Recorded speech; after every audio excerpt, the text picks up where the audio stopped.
રોજ પરફ્યુમ લગાડતા હોય તો થઈ જજો સાવધાન, કારણ કે પરફ્યુમમાં હોય છે 300થી વધુ કેમિકલ્સ.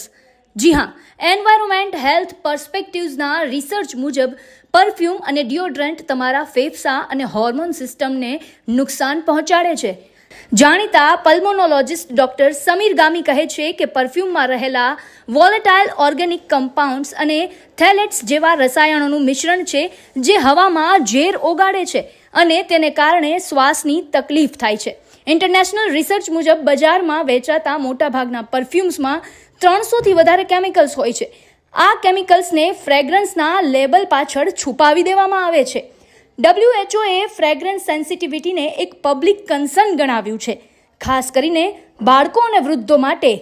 પરફ્યુમમાં રહેલા થેલેટ્સના સતત સંપર્કમાં રહેવાથી ઇન્ફર્ટિલિટી આવી શકે છે અને કેન્સર પણ થઈ શકે છે.